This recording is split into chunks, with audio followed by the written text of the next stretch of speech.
Assalamualaikum.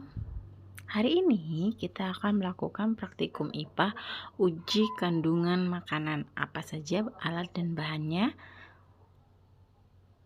Uji kandungan karbohidrat. Yang pertama yang harus kita siapkan adalah ada betadin, kemudian ada telur putih atau putih telur, ada nasi, susu bubuk yang sudah dicairkan, ada sedikit kentang rebus yang sudah dihaluskan,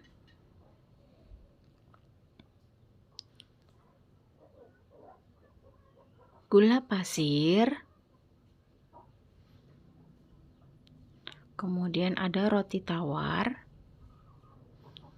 Selanjutnya, mari kita tetesin semua jenis makanan ini menggunakan betadin.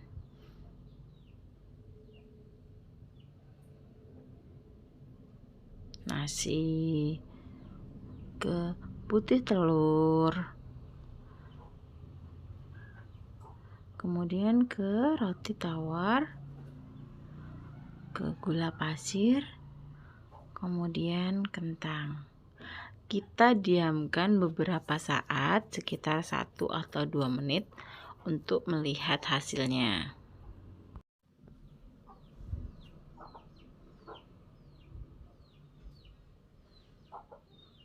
Pada susu yang sudah dicairkan, setelah diberi betadin ternyata tidak berubah warna. Warnanya tetap sama, merah kecoklatan. Kemudian pada nasi dia mengalami perubahan warna, yaitu warnanya menjadi biru hampir ke hitam-hitaman. Ini menunjukkan bahwa nasi mengandung karbohidrat. Kemudian pada putih telur tidak mengalami perubahan warna. Dia tetap sama seperti warna betadin aslinya, merah. Pada roti tawar mengalami perubahan warna, yaitu menjadi biru ke hitam-hitaman seperti pada nasi tadi. Kemudian pada gula pasir juga tidak mengalami perubahan warna. Warnanya tetap sama, kemerah-merahan atau warna betadin tadi. Kemudian pada kentang mengalami perubahan warna, yaitu biru kehitaman sama seperti roti tawar dan nasi tadi. Ini menunjukkan bahwa beberapa makanan yang telah ditetesin betadin akan mengalami perubahan warna biru kehitaman. Itu menunjukkan bahwa makanan tersebut mengandung karbohidrat. Seperti ada di sini 3 jenis makanan yang mengandung karbohidrat. Ada kentang, nasi, dan kemudian ada roti tawar. Ini dia hasilnya makanan yang mengandung karbohidrat. Ada nasi, roti tawar, dan kentang. Bahan makanan yang mengandung karbohidrat setelah ditetesin betadin atau lugol akan mengalami perubahan warna menjadi biru hingga ungu kehitaman. Sedangkan pada makanan yang tidak mengandung karbohidrat setelah ditetesin betadin atau lugol tidak mengalami perubahan warna, warna tetap sama. Perubahan warna terjadi karena adanya reaksi antara amilum dengan iodin yang menghasilkan warna biru kehitaman. Itu adalah kesimpulan dari uji karbohidrat yang kita lakukan hari ini.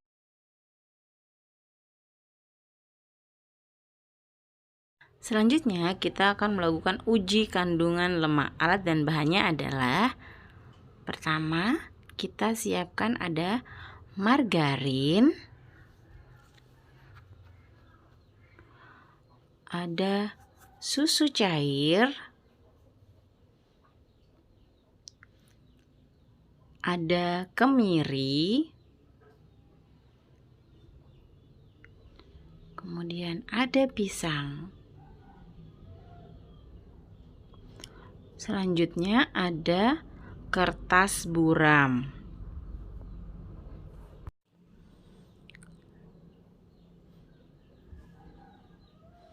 Selanjutnya, mari kita siapkan kertas buram.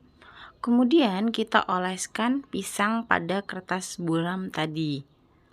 Tunggu beberapa saat untuk melihat hasilnya. Kemudian tangan kita elap atau kita cuci agar tidak menempel bahan yang tadi. Selanjutnya, kita ambil kemiri. Kemudian kita oles-oleskan lagi. Kita bisa melihat di situ kemiri meninggalkan bercak bekas. Kemudian kita cuci lagi tangan kita seperti tadi.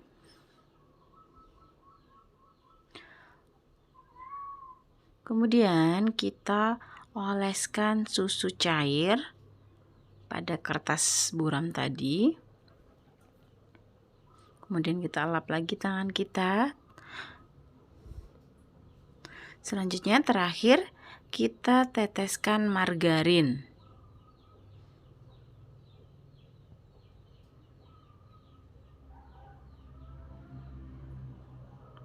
Kemudian kita diamkan beberapa saat untuk melihat hasilnya. Nah, kita bisa lihat pada margarin yang sudah dioleskan pada kertas, dia meninggalkan bekas menjadi transparan. Tuh, ada bercak transparan pada kertasnya. Kemudian pada pisang, bekas semakin memudar dan cuma sedikit meninggalkan bekas. Pada kemiri, dia meninggalkan bekas dan membuat kertas menjadi transparan dan bekas itu tidak hilang.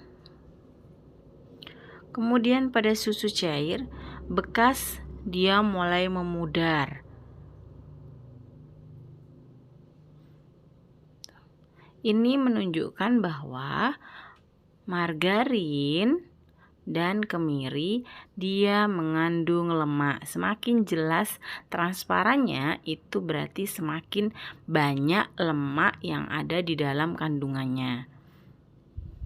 Untuk susu cair dan pisang, dia tidak mengandung lemak karena hanya meninggalkan bekas sedikit dan lama-lama dia memudar.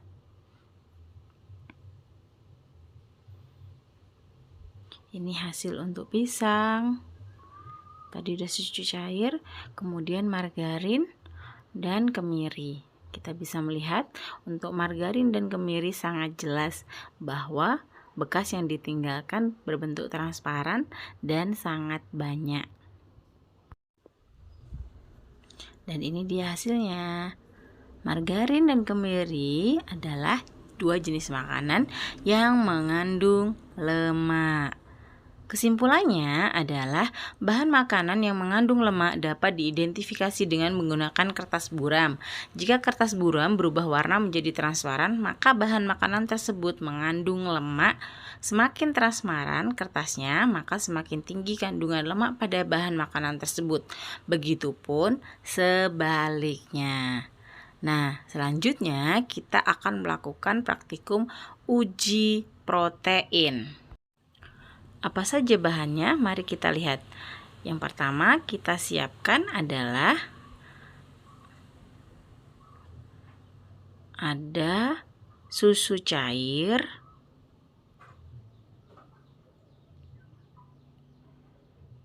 kemudian ada kecap. Saya memakai kecap bangau. Kemudian ada putih telur.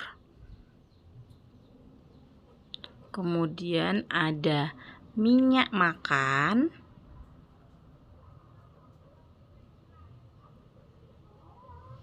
Kemudian ada air panas. Selanjutnya ada cuka. Nah, kita tetesin bahan-bahan tersebut menggunakan cuka yang kemudian kita masukkan ke dalam air panas yang ada di dalam baskom. Sambil kita tunggu beberapa saat, kita lakukan lagi. Kita teteskan cuka ke dalam minyak makan. Kita teteskan ke dalam kecap bangau. ke dalam putih telur. Kemudian kita tunggu beberapa saat, kita akan melihat hasilnya. Setelah beberapa saat, apakah yang akan terjadi? Mari kita lihat. Pada kecap, sedikit terjadi koagulasi dan gumpalan. Ini menunjukkan bahwa kecap mengandung sedikit protein. Kemudian, pada putih telur banyak terjadi koagulasi dan bahkan hampir menggumpal, menunjukkan bahwa putih telur mengandung protein yang sangat banyak. Nih, kita bisa lihat gumpalan-gumpalannya dan koagulasinya.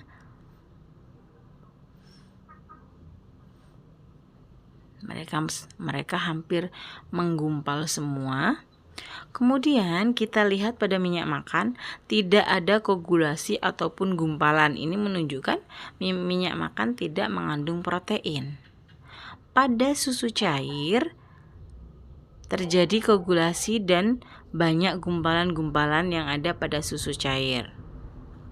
Kita bisa lihat ini adalah gumpalan-gumpalan dan koagulasinya yang terjadi pada susu cair, menunjukkan bahwa susu dan putih telur mengandung protein. Kesimpulannya, bahan makanan yang mengandung protein dapat diidentifikasi dengan menggunakan asam cuka serta direndam dalam air hangat. Bahan makanan yang mengandung protein akan terdapat gumpalan atau mengalami koagulasi. Semakin banyak gumpalan, koagulasi, dan terlihat jelas pada bahan makanan, maka bahan makanan tersebut mengandung protein yang tinggi, begitupun sebaliknya.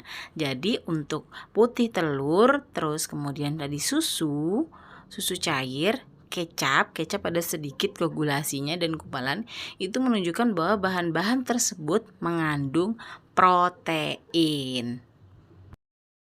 Terima kasih sudah menonton. Wassalamualaikum warahmatullahi wabarakatuh.